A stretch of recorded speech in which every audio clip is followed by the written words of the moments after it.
এরপরে আমরা ট্রিপলি ডিপার্টমেন্টের সিলেবাসের যে পার্টটা নিয়ে আলোচনা করব সেটা হচ্ছে অ্যানালগ ইলেকট্রনিক্স পার্ট। তো অ্যানালগ ইলেকট্রনিক্স অর্থাৎ ইলেকট্রনিক্সের দুইটা পার্ট, একটা হচ্ছে অ্যানালগ ইলেকট্রনিক্স আর একটা হচ্ছে ডিজিটাল ইলেকট্রনিক্স। এই দুটো হচ্ছে মেন পার্ট।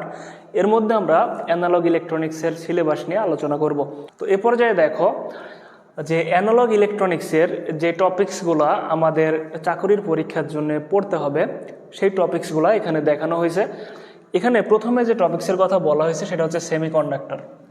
তো অ্যানালগ ইলেকট্রনিক্সের সেমিকন্ডাক্টর অর্থাৎ এই সেমিকন্ডাক্টর পার্টটা একটু থিওরি টাইপের পার্ট। এখান থেকে বুয়েটের চাকরির পরীক্ষাতে খুব একটা প্রশ্ন আসে না বললেই চলে, তবে থিওরিগুলো জেনে রাখা ভালো, ঠিক আছে। এরপরে আছে দেখো সেমিকন্ডাক্টর ডায়োড। তো ডায়োড পার্টটা হচ্ছে ইম্পর্টেন্ট একটা পার্ট। এই পার্টটা হচ্ছে গুরুত্বপূর্ণ, খুবই গুরুত্বপূর্ণ একটা পার্ট। এটা অ্যাসিস্ট্যান্ট ইঞ্জিনিয়ারের চাকরির পরীক্ষার জন্য বলো অথবা সাব অ্যাসিস্ট্যান্ট ইঞ্জিনিয়ারের চাকরির পরীক্ষার জন্য বলো, এটা খুবই গুরুত্বপূর্ণ একটা পার্ট। এরপর আছে জিনার ডায়োড। জিনার ডায়োড পার্টটাও মোস্ট ইম্পর্টেন্ট একটা পার্ট, ঠিক আছে। জিনার ডায়োড পার্টটাও মোস্ট ইম্পর্টেন্ট একটা পার্ট। এরপরে আছে রেকটিফায়ার। তো রেকটিফায়ার পার্টটা হচ্ছে সাধারণত যারা সাব অ্যাসিস্ট্যান্ট ইঞ্জিনিয়ার পরীক্ষা দেয়, সাব অ্যাসিস্ট্যান্ট ইঞ্জিনিয়ারদের জন্য খুবই গুরুত্বপূর্ণ একটা পার্ট। তবে অ্যাসিস্ট্যান্ট ইঞ্জিনিয়ারের চাকরির পরীক্ষাগুলোতে সাধারণত রেকটিফায়ারের পার্ট থেকে খুব বেশি প্রশ্ন আসে না বললেই চলে। এরপরে দেখো ট্রানজিস্টর অর্থাৎ যেটাকে আমরা বলে থাকি বিজেটি, ঠিক আছে। তো এই ট্রানজিস্টর বা বিজেটি পার্টটা মোস্ট ইম্পর্টেন্ট একটা পার্ট, যেখানে অ্যাসিস্ট্যান্ট ইঞ্জিনিয়ারের চাকরির পরীক্ষা হোক বা সাব অ্যাসিস্ট্যান্ট ইঞ্জিনিয়ারের চাকরির পরীক্ষা হোক, সেখান থেকে প্রশ্ন অনেক সময় থাকে, ঠিক আছে, ম্যাক্সিমাম টাইমগুলোতেই থাকে। এরপর আছে অ্যাম্পলিফায়ার পার্ট। তো অ্যাম্পলিফায়ার হচ্ছে দুইটা, একটা অপ অ্যাম্প আর একটা হচ্ছে দেখো সাধারণ অ্যাম্পলিফায়ার। তো এখানে সাধারণ অ্যাম্পলিফায়ার পার্টটা হচ্ছে সাধারণত থিওরি টাইপের একটা পার্ট। এখান থেকে চাকরি পরীক্ষাতে খুব একটা প্রশ্ন আসে না, তবে অপারেশনাল অ্যাম্পলিফায়ার হচ্ছে মোস্ট ইম্পর্টেন্ট একটা পার্ট বুয়েটের চাকরির পরীক্ষার ক্ষেত্রে। আর অ্যাম্পলিফায়ার থেকে যে থিওরিগুলো আছে, বিশেষ করে ক্লাস এ, ক্লাস বি, তারপর হচ্ছে এ বি পুশপুল অ্যাম্পলিফায়ার যে থিওরিগুলো আছে, এই থিওরিগুলা এই অ্যাম্পলিফায়ার পার্ট থেকে দিয়ে থাকে, তবে খুবই কম দিয়ে থাকে আর কি, ঠিক আছে। এরপরে দেখো যে অপ অ্যাম্পের যে পার্টটা, এটা তো মোস্ট ইম্পর্টেন্ট আগেই বলেছি। তবে অপারেশনাল অ্যাম্পলিফায়ার অবশ্যই এটা ডিপলি পড়তে হবে।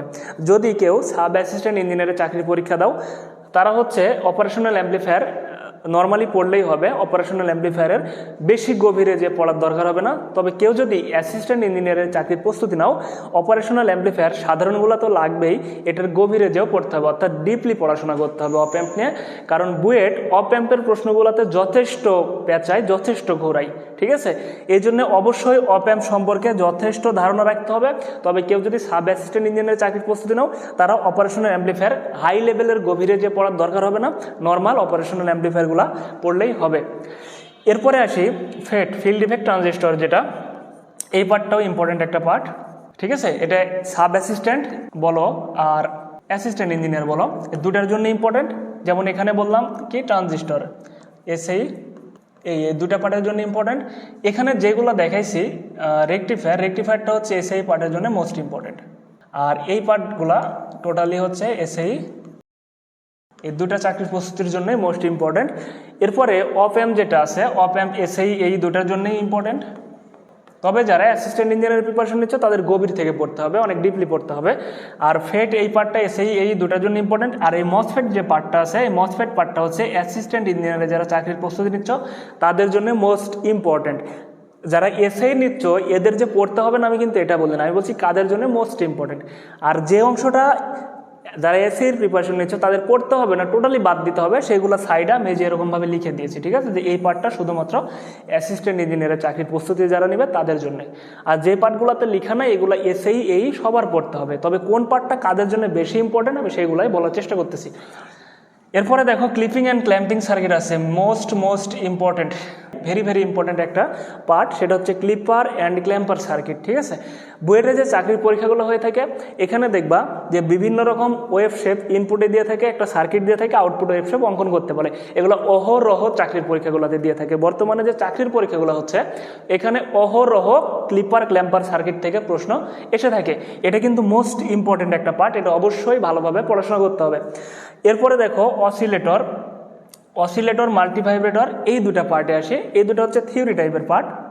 তবে অসিলেটরে কিছু ম্যাথ আছে, এগুলো খুব বেশি চাকরি পরীক্ষাতে আসে না, এবং মাল্টিভাইব্রেটর এখান থেকে যে থিওরি, অসিলেটর থেকে যে থিওরি, এগুলাও চাকরি পরীক্ষাতে খুব একটা আসে না, মাঝে মধ্যে দিয়ে থাকে দু একটা করে, বোঝা গেছে? যেমন অসিলেটর পার্ট থেকে কখনো কখনো থিওরি বা অসিলেটরের বিভিন্ন অসিলেটর সার্কিট দু একটা আঁকাতে বলে থাকে।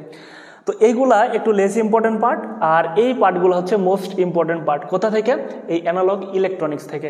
আর নিচে যেটা আমি দিয়েছি যে ট্রানজিস্টর এসি অ্যানালাইসিস, ট্রানজিস্টরের এই অংশগুলা যেটা বিজেটি বলতেছি আমরা, এগুলো সাধারণত আমরা ডিসি বায়াসিং পড়ে অভ্যস্ত।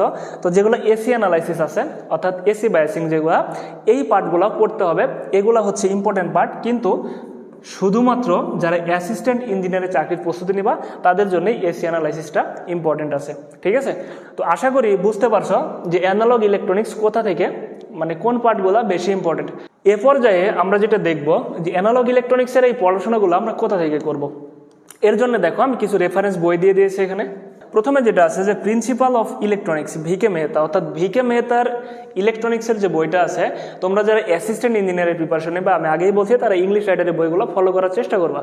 তো তারা প্রিন্সিপাল অফ ইলেকট্রনিক্স ভিকে মেহতার বইয়ের কোথা থেকে পড়বা, এখান থেকে শুধু এই অধ্যায়গুলো পড়লেই হবে, ঠিক আছে? যে 6, 9, 12, 16, 20 আর 25 এই অধ্যায়গুলোর মধ্যে এই টপিকসগুলো পেয়ে যাবা। তবে ট্রানজিস্টর এসি অ্যানালাইসিস এটা যত সম্ভব ভিকে মেহতার বইয়ে নাই, এসি অ্যানালাইসিসটা পাবা হচ্ছে বয়েল স্টেটের বইয়ে, ঠিক আছে? বয়েল স্টেটের বইয়ে এসি অ্যানালাইসিসটা পেয়ে যাবা। ওকে, তো বয়েল স্টেটের বই থেকে যদি ফলো করো 2, 3, 4, 6 আর 7 এই অধ্যায়গুলো পড়তে হবে। এখন আসি যে আমাকে এই রেফারেন্স দেওয়া 3টা বই, 3টাই কি পড়তে হবে? 3টা যে রাইটারের ইংলিশ বই আছে এই 3টাই কি পড়তে হবে? না, এই 3টা বই পড়তে হবে না। এখান থেকে কোন বই থেকে কোন অধ্যায় পড়তে হবে দেখানো হয়েছে। তবে ভিকে মেহতার যদি কেউ এই সবগুলো অধ্যায় পড়ে থাকো, তাহলে দেখবা মাইক্রো ইলেকট্রনিক সার্কিটে এই সবগুলো অধ্যায় পড়ার দরকার হবে না, ঠিক আছে? কারণ এই অধ্যায়ের টপিকসগুলো সেম পাবা। তবে এই মাইক্রো ইলেকট্রনিক্স যেটা হচ্ছে তোমার সেদ্রা স্মিথের বই, আমরা চিনি, সেদ্রা স্মিথের বই থেকে শুধুমাত্র এই ফেট আর মসফেট এই পার্টটা মোস্ট ইম্পর্টেন্ট।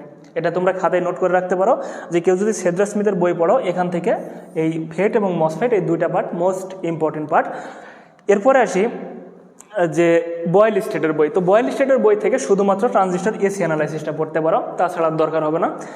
তারপরে দেখো যে আমরা যে রেফারেন্সে গাইড বইগুলোর কথা বলছি, এই গাইড বইগুলোতে এই টোটাল টপিকস একটা গাইড বইয়ের মধ্যেই পেয়ে যাবো। যে কোনো একটা গাইড বই, এখানে যে 3টা গাইড বইয়ের কথা বলা হয়েছে, যে কোনো একটা গাইড বই এই টোটাল টপিক্সটা পেয়ে যাবো, ঠিক আছে? তো তোমরা যারা এসএর প্রিপারেশন নেবা নতুন, তারা যদি মনে করো গাইড বই ফলো করবো, তাহলে গাইড বই টপিকসগুলো পেয়ে যাবে। এই টপিকসগুলো দাগে দাগে শুধু পড়তে হবে।